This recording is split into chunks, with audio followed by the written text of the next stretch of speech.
Panda. I got broads in Atlanta. Just to throw me in the family. Credit cards and the scammers. Getting the licks in the band. Legacies. Welcome students to the lecture number 1 of measurement of matter, chapter number 4 of class 9 science. ठीक है guys, हम इस chapter में क्या क्या पढ़ने वाले हैं। सबसे पहले तो हम पढ़ेंगे लॉज ऑफ केमिकल कॉम्बिनेशन। ये लॉज ऑफ केमिकल कॉम्बिनेशन क्या होता है? आपने केमिकल रिएक्शन के बारे में सुना होगा। केमिकल रिएक्शन में क्या होता है, कोई भी एक रिएक्टेंट होता है, एक तो नहीं होता, एक से ज़्यादा हो सकते हैं। ठीक है, ए प्लस बी, यहाँ पे कोई भी हो सकता है, ए की जगह और बी की जगह पे कोई भी कंपाउंड हो सकता है, और वो दोनों जब रिएक्ट करते हैं तो फॉर्म करते हैं एक प्रोडक्ट जिसका नाम होता है सी। हम यहाँ पे सी मान लेते हैं। एक या एक से ज़्यादा प्रोडक्ट भी फॉर्म कर सकते हैं, तो डी भी ले लिया। ठीक है गाइस, तो ये जब केमिकल रिएक्शन हो रही है, तो केमिकल रिएक्शन जब होती है तो उसमें कुछ लॉज फॉलो होते हैं। उन लॉज को कहा जाता है लॉज ऑफ केमिकल कॉम्बिनेशन। ठीक है, आपको इस चैप्टर में 2 लॉज पढ़ने हैं केमिकल कॉम्बिनेशन के। वैसे टोटल लॉज 5 होते हैं, बट इस चैप्टर में हम सिर्फ 2 ही लॉज पढ़ेंगे। बाकी के जो लॉज हैं वो नेक्स्ट क्लास में पढ़े जाएंगे। नेक्स्ट हमें पढ़ना है एटम। एटम क्या होता है, एटम का शेप कैसा होता है, उसका मास कितना होता है, और साथ ही एक कॉन्सेप्ट आता है वैलेंसी का। तो वैलेंसी के बारे में भी हम डिटेल में पढ़ेंगे। फिर हम पढ़ेंगे molecular mass and the concept of mole. ये क्या होता है, मोल क्या होता है, और फिर रेडिकल्स के बारे में पढ़ेंगे। तो स्टार्ट करते हैं हम हमारा मेन चैप्टर। यहाँ पे आपको कुछ क्वेश्चंस दिए गए हैं। First question is what is the Dalton's atomic theory. अब जो डाल्टन थे वो एक साइंटिस्ट थे जिन्होंने सबसे पहले एटम के बारे में बताया था। उन्होंने एटम के बारे में बताया तो उसे कहा जाता है एटॉमिक थ्योरी। ठीक है, एटम क्या होता है, सबसे पहले तो मैं आपको ये बता दूं, atom is the smallest particle of matter. ठीक है, आपके आसपास में जितनी भी चीज़ें हैं, जो कुछ भी थिंग्स हैं, उन सब का एक स्मॉलेस्ट पार्टिकल होता है। अब मान लीजिए आपके पास में एक टेबल है। ठीक है, अब जो टेबल है वो भी तो किसी न किसी चीज़ से बना होगा। मान लीजिए ये वुड का टेबल है, तो वुड का टेबल जो है छोटे छोटे पार्टिकल्स से बना होता है। ये जो पार्टिकल्स है उन्हें कहा जाता है एटम। अब ये ज़रूरी नहीं है कि सिर्फ वुड के टेबल में ही हो, ये हर एक चीज़ में प्रेजेंट होते हैं एटम। ठीक है, लेकिन नॉन लिविंग थिंग होना चाहिए। तो डाल्टन ने क्या बताया था, डाल्टन ने जब अपनी एटॉमिक थ्योरी दी थी तो उसमें उसने 4 इम्पॉर्टेंट पॉइंट्स बताए थे। 4 पॉइंट्स क्या थे, इन पॉइंट्स को कहा जाता है पोस्टुलेट्स। ठीक है, ये आपको डिटेल में पढ़ने की ज़रूरत नहीं है, बस आपको इतना समझना है कि डाल्टन ने अपनी एटॉमिक थ्योरी में 4 चीज़ें बताई थी, और उसमें से एक था कि एटम जो है वो स्मॉलेस्ट पार्टिकल है मैटर का। ठीक है, एटम सबसे स्मॉलेस्ट पार्टिकल है किसी भी चीज़ का। दूसरा पॉइंट उन्होंने बताया था कि एटम जो है इनडिविजिबल है, मतलब हम उसको ब्रेक डाउन नहीं कर सकते, एटम को कभी भी ब्रेक डाउन नहीं कर सकते। लेकिन ये जो पॉइंट था ये बाद में प्रूफ हो गया था कि एटम को हम ब्रेक कर सकते हैं और उसके अंदर भी पार्टिकल्स होते हैं। तो डाल्टन का जो ये पॉइंट था बाद में रॉन्ग साबित हो गया था, दूसरे साइंटिस्ट ने किया था, दैट इज रुदरफोर्ड ने बताया था वो। फिर डाल्टन ने और एक इम्पॉर्टेंट पॉइंट बताया था कि जब कंपाउंड फॉर्म होता है, ठीक है, जब कंपाउंड फॉर्म होता है तो मॉलिक्यूल्स जो है डिफरेंट मॉलिक्यूल्स जो है वो आके ज्वाइन हो जाते हैं और उसी से फिर कंपाउंड फॉर्म होता है। आपको और एक इम्पॉर्टेंट बात बता दूं, मान लीजिए ये एटम है, तो बहुत सारे एटम्स जब एक साथ आएंगे तो उससे बन जाएगा एक एलिमेंट। आपको ये याद होना चाहिए, उससे बन जाएगा एलिमेंट। ऐसे ही बहुत सारे एलिमेंट्स जब एक साथ आएंगे तो उससे बन जाता है कंपाउंड। अब बहुत सारे यानी 2 या 2 से ज़्यादा, ठीक है, उससे बन जाता है कंपाउंड। अब next question, how are compounds form. तो ये मैंने अभी आपको बताया कि कंपाउंड्स तब बनते हैं जब 2 या 2 से ज़्यादा एलिमेंट्स कंबाइन होते हैं। Third is what are the molecular formula of salt, slaked lime, water, lime and limestone. इनका मॉलिक्यूलर फॉर्मूला क्या है आपको बताना है। तो सॉल्ट जो है उसे हम कहते हैं सोडियम क्लोराइड, सोडियम क्लोराइड। ठीक है, तो सोडियम का जो फॉर्मूला है या सोडियम क्लोराइड का जो फॉर्मूला होता है वो होता है NaCl। ठीक है, तो सॉल्ट का फॉर्मूला है NaCl। फिर है स्लेक्ड लाइम, स्लेक्ड लाइम यानी कैल्शियम हाइड्रोक्साइड, तो इसका फॉर्मूला होता है CaOH/2। वाटर का फॉर्मूला सभी को पता है, H2O होता है। ठीक है, फिर लाइम जो होता है वो होता है CaO यानी कैल्शियम ऑक्साइड, और एक होता है लाइमस्टोन। लाइमस्टोन यानी चूना, जो हम घर बनाते वक्त यूज़ करते हैं। लाइमस्टोन का फॉर्मूला होता है CaOH/2, ठीक है, CaOH/2। अब हम next, in the previous standard we have learn that compounds are form by chemical combination of elements. हमने ये पढ़ा है कि कंपाउंड्स कैसे फॉर्म होते हैं, जब एलिमेंट्स एक साथ कंबाइन होते हैं तो उससे कंपाउंड्स फॉर्म होते हैं। We have also learned that an important principle of Dalton's atomic theory is the molecules of compound are formed by joining atoms of different elements।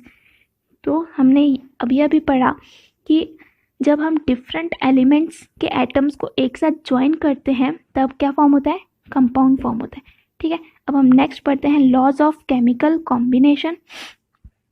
The composition of a substance changes during a chemical change.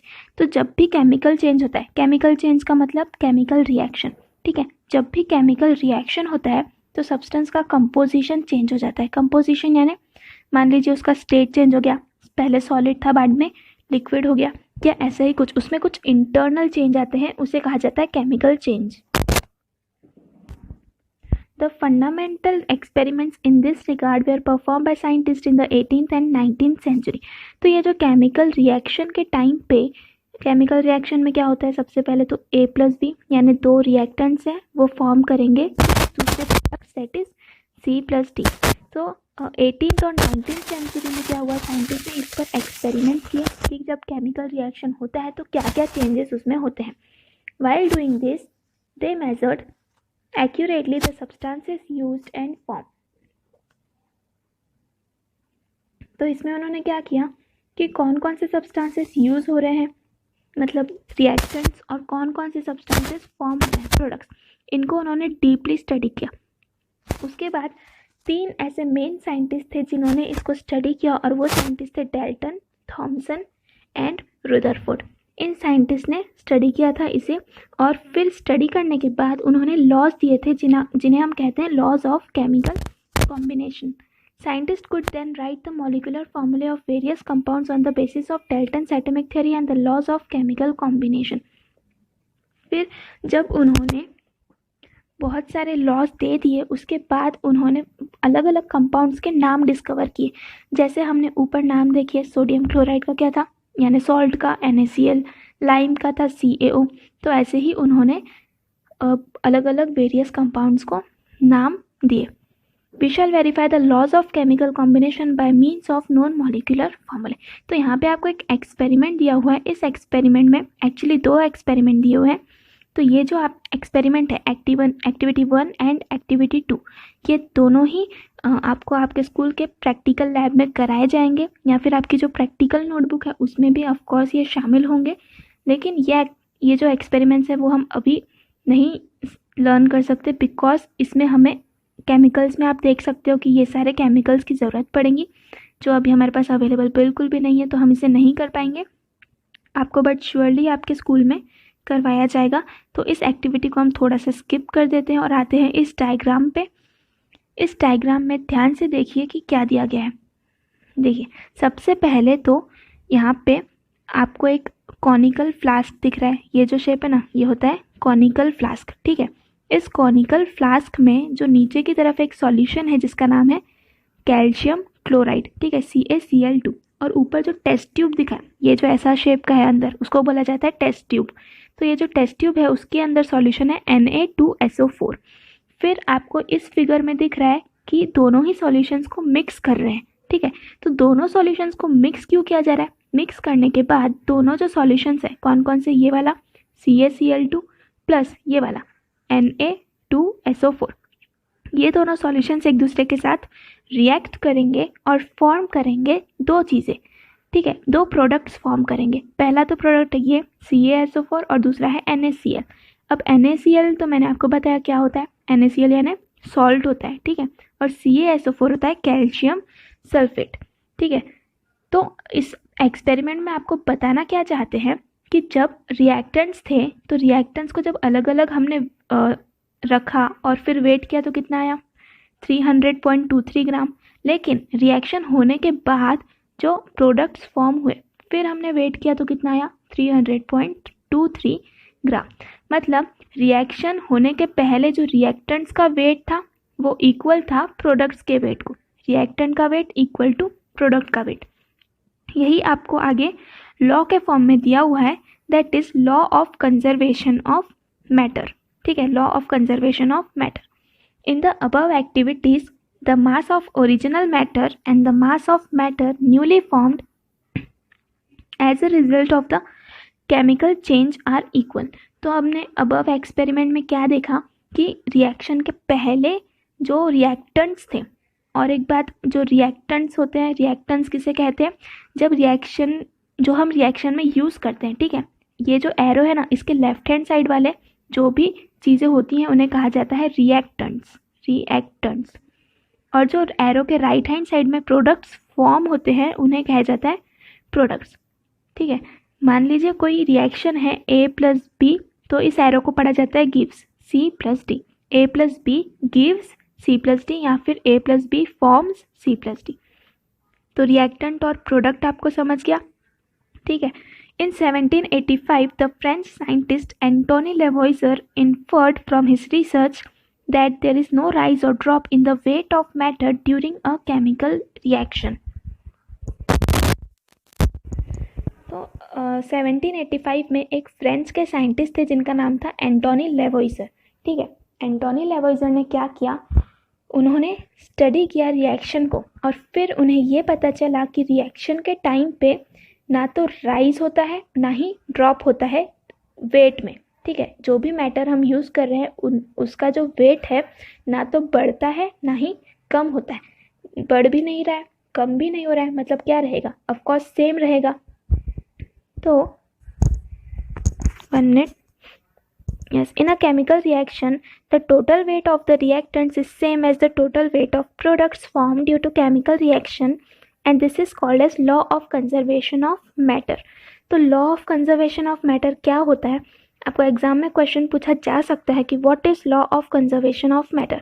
तो आप क्या बोलोगे कि एक chemical reaction में जो reactants का total weight है वो इक्वल होगा टोटल वेट ऑफ प्रोडक्ट्स को। ठीक है, इसको आप याद कैसे रखोगे कि A+B है, वो C+D फॉर्म कर रहा है, तो रिएक्टेंट्स का जो भी टोटल वेट है वो इक्वल है प्रोडक्ट्स के टोटल वेट को, और इसी को कहा जाता है law of conservation of matter.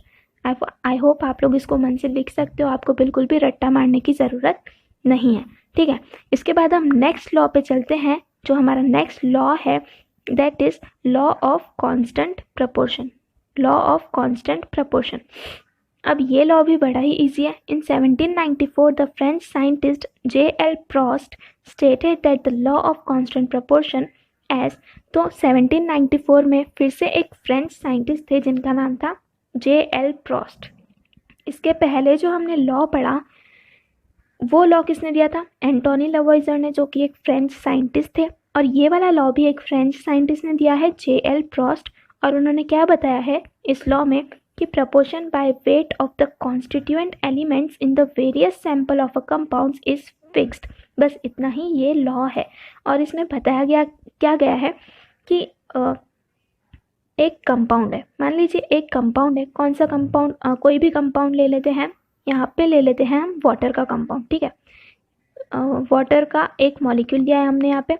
तो जो प्रपोर्शन है by weight of the constituents elements, इस कंपाउंड में जितने भी एलिमेंट्स हैं, इस वाटर का जो ये जो वाटर है इसमें कितने एलिमेंट्स हैं आप लोग देख सकते हो, 2 एलिमेंट्स हैं, एक तो है हाइड्रोजन, दूसरा है ऑक्सीजन। तो ये जो एलिमेंट्स हैं इनका जो वेट है प्रपोर्शन के हिसाब से वो हमेशा फिक्स रहेगा। जैसे वाटर मॉलिक्यूल है तो वाटर में हाइड्रोजन और ऑक्सीजन का जो प्रपोर्शन के हिसाब से वेट है वो है 1:8। 1:8 मतलब अगर हाइड्रोजन का हम 1 मॉलिक्यूल ले रहे हैं तो ऑक्सीजन के हमको 8 लगेंगे H2O बनाने के लिए। ठीक है, और ये जो वाटर है ये कहीं से भी ले लीजिए आप, मान लीजिए आपने रिवर से लाया वाटर, या फिर जाके ओशियन से लाया, या फिर आप जो मिनरल वाटर लेते हो वहाँ से आपने वाटर लिया, या फिर आपने कहीं और से ले लिया। ठीक है, लेकिन हमेशा ही आप चाहे कहीं से भी वाटर ला लो, या फिर आप लेबोरेटरी में जाके वाटर को प्रिपेयर कर लो, ये हाइड्रोजन और ऑक्सीजन मिक्स करके, तो कहीं से भी आप वाटर ला लो पर हमेशा ही उसका जो रेशियो है वो हमेशा सेम रहेगा, दैट इज़ 1:8 ही रहेगा। एग्जाम्पल में आपको यही दिया गया है, वाटर का example, the proportion by weight of hydrogen and oxygen in water is 1:8। This means that 9 gram water is formed by chemical combination of 1 gram hydrogen and 8 gram oxygen. Similarly, proportion by weight of carbon and oxygen is carbon dioxide is 3:8. वैसे ही आपको एक example दिया है carbon dioxide का। Carbon dioxide का formula होता है CO2।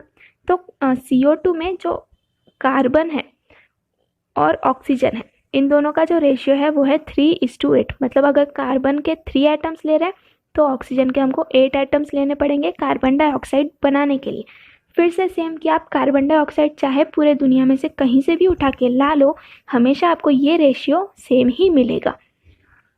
For example, in 44 gram of carbon dioxide there is 12 gram of carbon and 32 gram oxygen. अगर आपने 42 ग्राम लिया कार्बन डाइऑक्साइड, ठीक है, तो उसमें 12 ग्राम रहेगा कार्बन और जो ऑक्सीजन है वो कितना रहेगा, 32 ग्राम रहेगा ऑक्सीजन। अब हमने तो बताया कि कार्बन ऑक्सीजन का जो रेशियो है वो होता है 3:8। तो फिर यहाँ पे 12 और 32 कैसे हो गया? तो हम बात कर रहे हैं यहाँ पे 44 ग्राम कार्बन डाइऑक्साइड की। आप उसको 3 को 4 से मल्टीप्लाई कर लो, क्या आ जाएगा, 3 4 ज़ा 12। 8 को भी 4 से मल्टीप्लाई कर लो, क्या आ जाएगा, 32।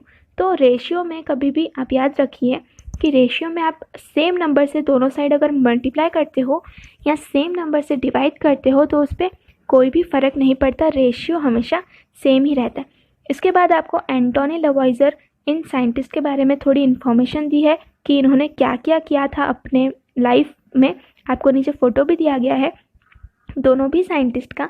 अभी तक हमने आपको समझा होगा कि 2 लॉज पढ़े हैं। पहला जो था वो था law of conservation of matter, जो दूसरा है that is law of constant proportion. ये दोनों ही लॉज बहुत ही इजी थे। नीचे आपको साइंटिस्ट के फ़ोटो दिए हैं, ये है J.L. फ्रॉस्ट जिन्होंने लॉ ऑफ कांस्टेंट प्रपोर्शन दिया था, और ये है एंटोनी लवॉइजर जिन्होंने फर्स्ट वाला लॉ दिया था that is law of conservation of matter. ठीक है, अब आपको एंटोनी लवॉइजर के बारे में थोड़ी इन्फॉर्मेशन दी हुई है।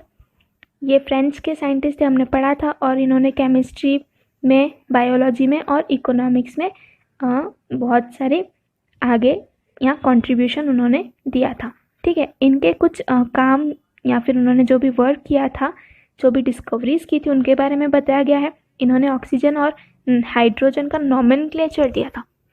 नोमेनक्लेचर क्या होता है कि इनका जो साइंटिफिक नेम था ऑक्सीजन का और हाइड्रोजन का वो इन्होंने बताया था। फिर इन्होंने क्या किया था, और matter combines with oxygen during combustion. अब आपको पता होगा कंबस्शन यानी कि जब भी कोई चीज़ जलती है, ठीक है, उसे कहा जाता है कंबस्शन।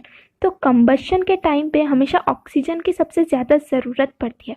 आपने ये भी सुना होगा कि अगर ऑक्सीजन नहीं है तो फिर कोई भी चीज़ जल नहीं सकती, राइट। तो आप क्या करो, आप एक कैंडल लो, कैंडल जल रही है, उसके ऊपर आप जस्ट अपना हाथ रख दो और इसको पूरा कवर कर दो, तो आप क्या देखोगे, थोड़ी देर बाद कैंडल बुझ जाएगी। क्यों? क्योंकि अगर आप अपना हाथ रखोगे तो कैंडल जो है उसको ऑक्सीजन मिल नहीं पाएगा, इसीलिए कैंडल बुझ जाएगी। तो जब भी कोई चीज़ जल रही है तो उसको ऑक्सीजन की ज़रूरत होती है। तो जो एंटोनी लवॉइजर थे, इन्होंने ही ये चीज़ बताई थी कि जब भी कोई चीज़ जल रही होती है तो उसमें ऑक्सीजन की सबसे ज़्यादा ज़रूरत होती है। फिर उन्होंने और क्या क्या बताया था, was the first to use accurate weighing techniques to weigh reactants and products in a chemical reaction। Chemical reaction में जो रिएक्टेंट्स हैं और प्रोडक्ट्स हैं उनको वेट कैसे करना चाहिए, इस बारे में भी इन्होंने बताया था। इन्होंने ये भी बताया कि जो वाटर मॉलिक्यूल है यानी H2O वो हाइड्रोजन और ऑक्सीजन से बना है। इनफैक्ट इन्होंने ये फॉर्मूला भी दिया था। इन्होंने सल्फ्यूरिक एसिड, सल्फेट और सल्फाइड इसके फॉर्मूलेज बताए थे, और इन्होंने अपनी एक बुक लिखी थी जिसका नाम था मॉडर्न केमिस्ट्री। ठीक है, और इस बुक के ऑथर है, वो ऑथर यानी राइटर। फिर इन्होंने oxygen, hydrogen, nitrogen, phosphorus, mercury, zinc और सल्फर ऐसे एलिमेंट्स की स्टडी की थी। ऐसे एलिमेंट्स को स्टडी किया, उनका मास, उनकी वेट या फिर उनके अंदर एटम्स है, उनका इलेक्ट्रॉनिक कॉन्फ़िगरेशन कैसा है, ये सब उन्होंने बताया था। फिर first letter of law of conservation of mass in a chemical reaction, और हमने ये तो देखा ही कि इन्होंने law of conservation of mass दिया था, ठीक है, ये सबसे बड़ा काम किया था इन्होंने, और इसीलिए आपको लर्न भी करना पड़ रहा है। ये लोग नहीं देते तो आप लर्न क्यों करते हैं, राइट। तो आप लोग थैंक यू बोलो इनको, आई होप नहीं बोलोगे। खैर नेक्स्ट यहाँ पे जो दिया गया है that is verification of law of constant proportion. हमने जो अभी सेकेंड लॉ पढ़ा उसका वेरिफिकेशन दिया हुआ है यहाँ पे, अलग अलग जो कंपाउंड्स हैं उसका यूज़ करके। ये जो है बहुत बड़ा है और ये एग्ज़ाम में बिल्कुल नहीं आने वाला है, प्रैक्टिकल पॉइंट ऑफ व्यू से आपको जस्ट समझाने के लिए बताया गया है। तो आप चाहो तो इसको पढ़ सकते हो, पर एग्ज़ाम पॉइंट ऑफ व्यू से इसका कोई यूज़ नहीं है, तो इसलिए हम यहाँ पे इसको थोड़ा सा स्किप करेंगे ताकि हम सिलेबस जल्दी कवर कर पाएँ। और नेक्स्ट लेक्चर में हम पढ़ेंगे एटम का साइज, मास एंड वैलेंसी। तब तक आप लोग स्टे कनेक्टेड, और मैंने जितना भी पढ़ाया है इस लेक्चर में उसको आप लोग खुद से रीड कीजिए, क्योंकि जब तक आप लोग खुद से रीड नहीं करेंगे आपको कुछ भी नहीं समझेगा, ठीक है guys. Till then enjoy studying and bye bye. Miska, Muska, Mickey. Miska, Muska. Miska, Muska.